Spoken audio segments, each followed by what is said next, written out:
Thumbnail చూసి అయితే video click చేసి ఉండవు. ఈ ఒక్క వీడియో చాలు. ఒకవేళ నువ్వు జిమ్ కి కొత్త స్టార్ట్ చేసినట్టయితే ఈ టాప్ 5 బెస్ట్ ఎక్సర్సైజెస్ అయితే చెయ్యి. నీకు జల్దీ 6-9 months లో వచ్చే బాడీ కొంచెం అనేది ఫాస్ట్ అవుతుంది అనమాట. కాబట్టి నేను చెప్పే 5 ఎక్సర్సైజెస్ అయితే మర్చిపోకు. నువ్వు ఒకవేళ బిగినర్ అయితే, ఒకవేళ నువ్వు నా ఛానల్ కి కొత్త అయినట్టయితే కింద అయితే సబ్స్క్రైబ్ బటన్ ఉంటుంది. సబ్స్క్రైబ్ బటన్ అయితే క్లిక్ చేసి పెట్టుకో. బెల్ ఐకాన్ అయితే ఆన్ లో వేసి పెట్టుకో. ఎందుకంటే నేను చేసే ప్రతి ఒక్క కొత్త వీడియో మీ వరకు రావాలి కదా. నా ఒక్కని బాడీ కాదు, మీ బాడీ కూడా పెరగాలి కదా. అయితే ఛానల్ కి సబ్స్క్రైబ్ చేసి పెట్టుకో బ్రదర్. చలో ఇక ఎలాంటి బోర్డమ్ లేకుండా, ఎలాంటి సొల్లు లేకుండా మన టాపిక్ వచ్చిద్దాం. మన టాపిక్ అయితే వచ్చేసి ఏం చెప్పినా మీకు 5 బెస్ట్ ఎక్సర్సైజెస్ ఫర్ బిగినర్స్ అని. నువ్వు కొత్త జిమ్ స్టార్ట్ చేసినట్టయితే, నువ్వు జిమ్ కి కొత్తగా పోయినప్పుడల్లా నువ్వేం చేస్తావు అంటే ప్రతి ఒక్కటి చేస్తావు. అంటే నీకు దాని పేరు కూడా తెలియదు అనుకో. ఫుల్ చెప్పాలంటే నేను కూడా స్టార్టింగ్ లో పోయినప్పుడు మా ట్రైనర్ ఇది చేయి, నువ్వు ఫ్లాట్ చేయి, నువ్వు ఇంక్లైన్ చేయి, డిక్లైన్ చేయి అంటే నాకు తెలియక ఏమేమో చేస్తుండే. నువ్వు కూడా అట్లనే ఉంటావు నాలాగా. నీకు కూడా ఏం తెలియదు, ఏదో ఎవడో ఆర్డ్ చేస్తాడు, నువ్వు ఆ న్యూస్ టిగిడిగా ఉంటావు. అట్లా కాకుండా నేను ఈ వీడియోలో మీకు ఎక్స్ప్లెయిన్ చేస్తాను 5 బెస్ట్ ఎక్సర్సైజెస్. ఫస్ట్ వచ్చేసి ఏంటంటే నువ్వు పుషప్స్ చేయడం నేర్చుకో. పుషప్స్ అనేటిది మనకి కోర్ వర్కౌట్ లాంటిది, అంటే మనకి బెస్ట్ ఇంపార్టెంట్ వర్కౌట్ లాంటిది. పుషప్స్ నేర్చుకో. పుషప్స్ కొట్టు. ఫస్ట్ పోగానే జిమ్ లో వార్మప్ చేసుకో. వార్మప్ కంప్లీట్ అయిపోగానే ఒక 5 minutes స్ట్రెచింగ్ వార్మప్ అయిపోగానే నువ్వు పుషప్ స్టార్ట్ చేయి. Push-ups 3 sets for 15 reps. ఒక సెట్ లో 15 పెట్టుకో, 3 sets ఫర్ ట్రైన్ చేయి. నెక్స్ట్ నీకు ముంగల అయిపోయింది, మరి బ్యాక్ కి కూడా ఎక్సర్సైజ్ ఉంది.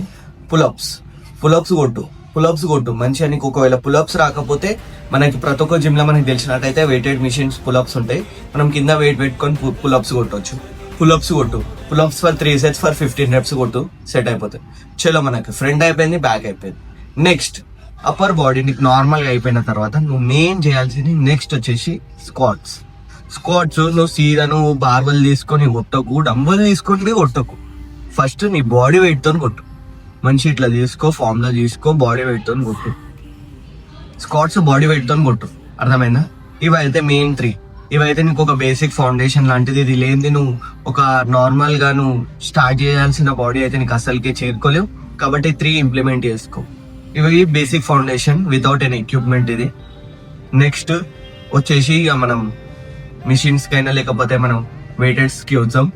నెక్స్ట్ వెయిట్స్ లో నువ్వు వచ్చే వరకు ఫ్లాట్ బెంచ్ అని ఉంటుంది. ఫ్లాట్ బెంచ్ చెస్ట్ కొడతారు చూడండి, అందులోకి పోయి అదొకటి ఫ్లాట్ బెంచ్ కొట్టురి. ఫస్ట్ మీరు బిగినర్స్ కాబట్టి ఫ్లాట్ బెంచ్ కొట్టురి, 3 sets కొట్టురి. స్టార్టింగ్ వెయిట్ 2.5 పెట్టుకో, 3 sets కొట్టరు ఫర్ 15 reps కొట్టండి. చలో రైట్ అయిపోయిందా? నెక్స్ట్ వచ్చేసి ఏం కొడతారు? నెక్స్ట్ వచ్చేసి లాట్ పుల్ డౌన్. మీ లాట్స్ టార్గెట్ కావాలి, మీ మిడ్ బ్యాక్ టార్గెట్ కావాలి. లాట్ పుల్ డౌన్ అంటే ఏం లేదు, ఇట్లా పట్టుకొని కొడతాం చూడండి, ఇట్లా. రైట్, అదే లాట్ పుల్ డౌన్ అంటారు. దాన్ని లాట్ పుల్ డౌన్ కొట్టురి ఫర్ 3 sets ఫర్ 15 reps కొట్టండి. అది కూడా అయిపోతుంది. నెక్స్ట్ వచ్చేసి ఇప్పుడు మీకు స్టార్టింగ్ లో చెప్పిన అయితే అవి వచ్చేసి మీకైతే కాంపౌండ్ మూమెంట్స్ అంటే మీ ఓవరాల్ బాడీ మొత్తం ఒక్కొక్క అన్ని మల్టిపుల్ మజిల్స్ అయితే యాక్టివేట్ అవుతాయి. నేను ఇప్పుడు చెప్తున్నా మీకు ఐసోలేషన్ మూమెంట్స్.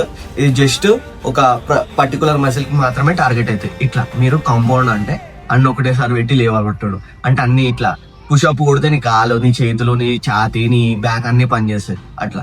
కానీ చెస్ట్ కొట్టేటప్పుడు అట్లా కాదు, లాట్ పుల్ డౌన్ అట్లా. అంటే బెంచ్ కొట్టేప్పుడు కూడా ఒక కాంపౌండ్ మూమెంటే కాదంటలే, కానీ ఇట్లా నార్మల్ గా వెయిట్స్ లాగా చెప్తున్నా. చెల్లో నువ్వు ఛాతీ పెంచేసినావు, నువ్వు బ్యాక్ కూడా పెంచేసినావు. షోల్డర్ ప్రెస్ అయితే ఏంది భయ, అందుకే షోల్డర్ కూడా పెంచనీకే నువ్వు షోల్డర్ ప్రెస్ అనేది కొట్టు. డంబుల్స్ ని ఇట్లా మనం ఇట్లా ఫ్లేర్ గా కాకుండా ఇట్లా కొంచెం టర్న్ చేసి ఇట్లా కొట్టండి. మీకు ఫామ్ కూడా నేర్చుకోండి, అట్లనే వెయిట్ కంట్రోల్ చేయడం నేర్చుకోండి. ఇది మనకి షోల్డర్ కి కిల్లర్ ఎక్సర్సైజ్ అనమాట. చలో ఇక మనకు అన్ని మెయిన్ మజిల్స్ అయితే అయిపోయినాయి. నెక్స్ట్ మళ్ళీ ఇంకేం మజిల్ మిస్ అవుతున్నాం? ఒకటే మజిల్ మిస్ అవుతున్నాం, అది మన కోర్. మన కోర్ కూడా మనకు స్ట్రాంగ్ ఉండాలి కదా. కోర్ కూడా స్ట్రాంగ్ ఉండడానికి మీరు ఏం లేదు, ఒక క్రంచెస్ వేయండి చాలు. మోర్ దెన్ ఇనఫ్ క్రంచెస్ చేయండి. ఇట్లా వండుకొని కాలు పెట్టి ఇట్లా క్రంచెస్ చేస్తారు కదా, ఒక క్రంచెస్ చేయండి. 3 sets ఫర్ 15 reps చాలు, మస్తు అయిపోతుంది. నువ్వు ఒకవేళ బిగినర్ ఇప్పుడిప్పుడే జిమ్కి పోతున్నావు అయితే దీనికి మించి నువ్వు చెయ్యకు, వెయిట్లని లేపకు, ఇంజురీలు చేసుకోకు. నువ్వు మంచిగా ఉండాలని నేను ఒక బ్రదర్ లాగా నీకు చెప్తున్నా. ఈ వర్కౌట్స్ అనేటివి ఒక 1 month లేదా ఒక 2-3 weeks ఫాలోగా, తర్వాత మెల్లమెల్లగా ఇంటెన్సిటీ పెంచుకో, తర్వాత వేరే వేరియేషన్లు అన్నీ యాడ్ చేసుకో, అట్లా చేసుకో. సీదా పోయి 50 లేవడతా 100 లేవడతా అంటే నువ్వు సీదా పోయి ఐసీయూలో అంటావు, లేకపోతే ఏదో ఒకటి ఇరిగిపోతుంది. అవసరమా? మనం జస్ట్ జిమ్కి ఎందుకు పోతున్నాం? ఫిట్గా ఉండాలి, ఇంజురీస్ కాకుండా వర్కౌట్ చేసుకోవాలి, డైట్ మంచిగా చేసుకోవాలి, అంతే. నేను చెప్పిన ఈ సింపుల్ ఎక్సర్సైజెస్ అనేటివి మీరు యాడ్ చేసుకోండి. ఈ టాప్ 5 ఎక్సర్సైజెస్ అయితే చాలు, more than enough for a beginner. ఒక ప్రాపర్ నార్మల్ డీసెంట్ ఫిజిక్ రానికి కొంచెంలో కొంచెం మజిల్ని బిల్డ్ అవుతుంది, లీన్ మజిల్ బిల్డ్ అవుతుంది ఒక 3-4 monthsలో. ఇది మీరు కొంచెం చేసుకోండి. మీరు ఒకటేసారి ఓంగనైతే బాడీ రాదు, అదే బ్రెయిన్లో పెట్టుకోండి. ఇవైతే ఫాలో అవ్వండి. ఒకవేళ ఈ ఛానల్కి నువ్వు మళ్ళీ ఒకసారి చెప్తున్నా, ఈ ఛానల్కి కొత్త అయినట్టయితే కింద సబ్స్క్రైబ్ బటన్ మర్చిపోకు. నీకు ఎలాంటి డౌట్స్ ఉన్నా, డైట్ అయినా లేకపోతే వర్కౌట్ అయినా కింద కమెంట్ పెట్టు. నేను నీకు బ్రదర్ లాగా ప్రతి ఒక్కటి హెల్ప్ చేస్తా. ఇంకా నా ఇన్స్టా ఐడి కూడా ఇక్కడ మెన్షన్ చేస్తున్నా, fitwine06 అని ఉంటుంది. మీకు ఎలాంటి డౌట్స్ ఉన్నా, మీకు ఎలాంటి వర్కౌట్ రిలేటెడ్, డైట్ రిలేటెడ్ ఇలాంటి ఒక మెసేజ్ పెట్టండి, నేను ఇన్స్టెంట్ రిప్లై ఇస్తాను. ఈ ఛానల్కి సబ్స్క్రైబ్ చేసి అయితే మళ్ళీ పెట్టుకో, మళ్ళీ చెప్తున్నా. ఎందుకంటే నేను ఇప్పుడిప్పుడే వీడియో స్టార్ట్ చేసిన కాబట్టి రీచ్ అనేటిది అంతగానం లేదు నాకు. మొత్తం ఏం చేద్దాం దానికి తెలిసిందే కదా. ఫస్ట్గా మనం ఒక బిగినర్ కాబట్టి యూట్యూబ్లో మనం కష్టపడదాం, కమ్యూనిటీని బిల్డ్ చేద్దాం, అందరం కలిసి బాడీని గ్రో చేద్దాం.